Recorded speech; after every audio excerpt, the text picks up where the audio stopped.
为什么你会反复爱上同一类女人？哪怕今天这个小美她捞了你、甩了你、渣了你，但是你的下一任小美也大概率会是这么个事儿的。那你要怎么去逃离这个怪圈呢？并且要精准的去吸引到真正适合你的女人呢？这个就是我今天要讲的2个东西。第一，为什么你会反复爱上同一类人？第二，如何提升你对不同类型女人的吸引力？好，首先呢，就是第一个部分，为什么你会反复爱上同一类人？我正式开始之前呢，我希望各位先明白异性吸引的本质是什么？听好异性吸引的本质是对自我的深度追求。换个说法呢，就是最契合你的伴侣一定是你自己。这也是为什么很多30-40岁的创一代喜欢找20出头的这种小姑娘。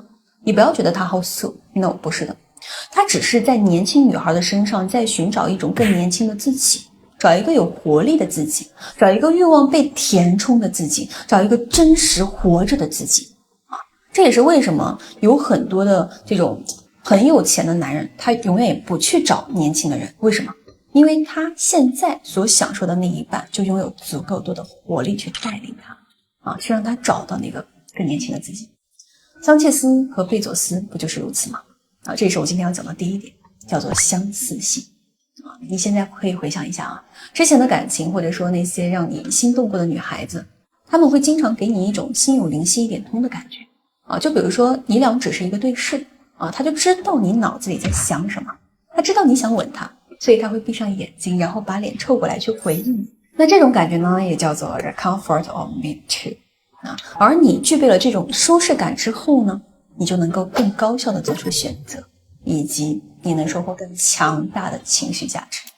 比如说你俩都喜欢历史，那你们就永远不会缺话题。你俩都习惯早起，那你们就能比其他情侣每天多一个浪漫的早晨你俩都爱吃辣，那你俩就不会出现吃啥随便然后吵起来这种类似的问题。跟这种具备相似性的人在一起是能够产生正向的能量循环的。说的再直白一点，就是不累不事儿逼你能过得非常的舒服，一个眼神一句话一个表情，对方就能 get 到你的意思。所以经历过这种高相似性的这个感情之后呢，你就会出于本能的继续去寻找具备相似性属性的这种伴侣。然后第二点来了，叫做互惠性。这点其实非常好理解，因为人的本性就是无利不起早，对吧？所以为什么你那个好兄弟他总是反复的喜欢渣女呢？哪怕被坑成麻瓜了，他还是会继续找渣女，就是因为这种互惠性。而且这种互惠性旁人是看不到的，只有关系当中的2个人他们会非常的清楚。就比如说你兄弟谈的那个渣女，她的情绪价值给的是非常足的天天把你兄弟真的是哄成胚胎了，那你兄弟肯定会喜欢她呀。只不过这个渣女的情绪价值一个外人是永远感受不到的，所以说你就会觉得这个女的不行再比如说我9月份的时候当时带了一个兄弟上来的第一句话就是：焦哥我以后绝对不会再被捞了。完事没坚持半个月又给某个神秘的这种小美给砸了10几个我当时真的很难阻止到他，因为这个兄弟跟我反馈说的是什么？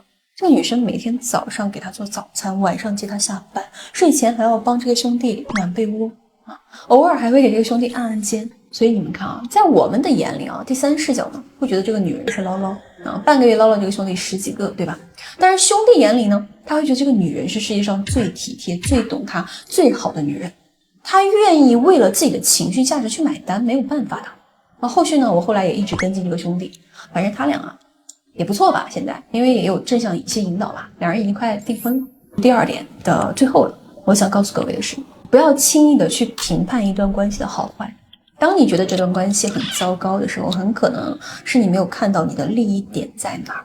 只要你能把视角抬高了，去找到对你最有利的那部分，那任何一段关系你都会很舒服。当然这事的前提呢，就是你得要有足够的认知，你也要足够的强大，有足够的能力去带领那个女生，能让她真正的越来越好。所以这个点的话呢，又比较深了今天就不多讲，感兴趣的滴滴我补课接着就是第3点，我们来讲一下叫做社会评价。为什么社会评价会让你反复的喜欢上同一类女人？因为社会评价会影响你的审美。萨德为什么说他人即地狱？因为别人的眼光就会成为囚禁你的牢房。有些人肯定又要说啊，我从来不在乎别人的眼光啊，哥们儿拉倒吧，你不可能不在乎的。我就举个最简单的例子啊，20年前流行韩流，你看那个时候的小姑娘都是啥造型？上身短款露脐装，下身低腰牛仔裤，对吧？耳朵上呢还要有非常夸张的这种耳环耳钉，手上呢还必须要有很显眼的指甲油，甚至还有个姑娘就是整容只能蛇精脸这种啊。20年